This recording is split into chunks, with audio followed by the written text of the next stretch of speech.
Pengakuan jujur JK sebagai saksi sejarah Indonesia, bagaimana perjuangan dan keberhasilan Jokowi membuat Indonesia lolos dari jerat hutang 6.000 triliun warisan SBY dan Soeharto.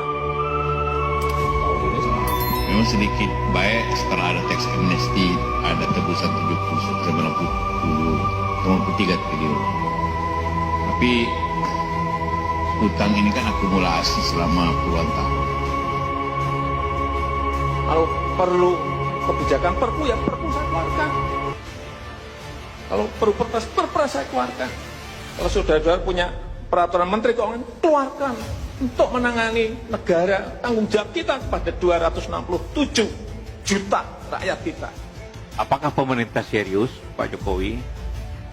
Saya termasuk bahagian dari pemerintahan yang lalu dengan Pak Jokowi.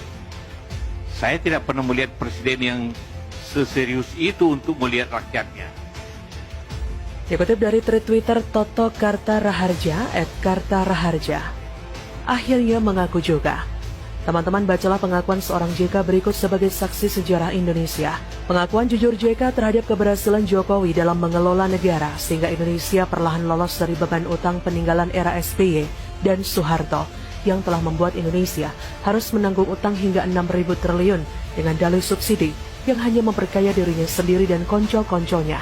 Silahkan Anda menyimak sampai selesai agar kita paham mengapa kini Indonesia perlahan menjadi negara hebat di Asia dalam kurun waktu yang tidak terlalu lama di era Joko Widodo. Perjuangan moral Jokowi bagi Indonesia.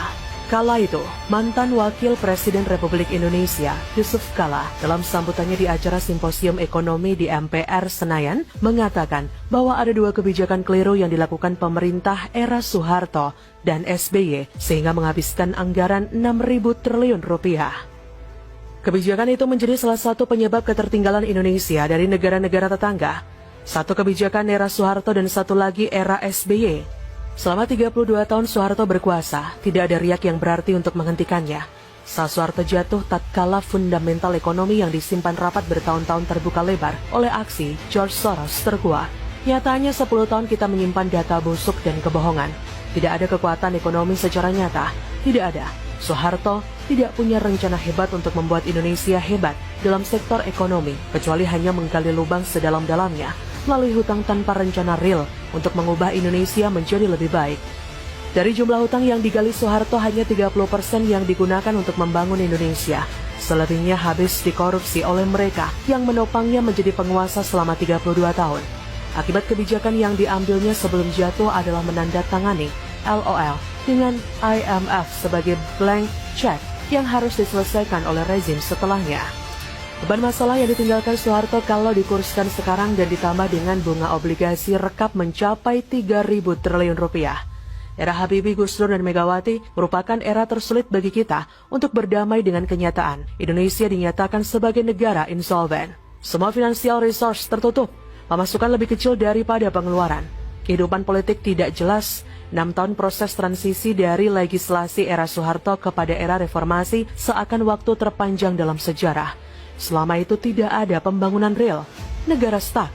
Namun, akhirnya Indonesia bisa keluar dari proses transisi itu dengan terpilihnya SBY sebagai presiden secara demokrasi langsung. Harapan dipagut dan masa depan disongsong dengan ceria. Tapi apa yang terjadi? Selama 10 tahun SBY berkuasa untuk mempertahankan kekuasaannya, dia membakar uang sebesar 3.000 triliun untuk subsidi. Periode 2004 hingga 2014, subsidi energi rata-rata memiliki porsi sebesar 21% dari APBN, mengalami porsi terbesar pada tahun 2008 yang mencapai 28%. Di dalam subsidi energi, alokasi subsidi BBM adalah yang terbesar dengan mencaplok 80% dari seluruh subsidi energi dan menciptakan mega skandal dengan korupsi tak terbilang jumlahnya. Andaikan uang sebanyak itu SBY gunakan untuk membangun jalan tol, maka kita sudah punya jalan tol Trans Sumatera dan Trans Jawa, juga kereta cepat Jakarta-Surabaya, dan puluhan kawasan industri berskala internasional.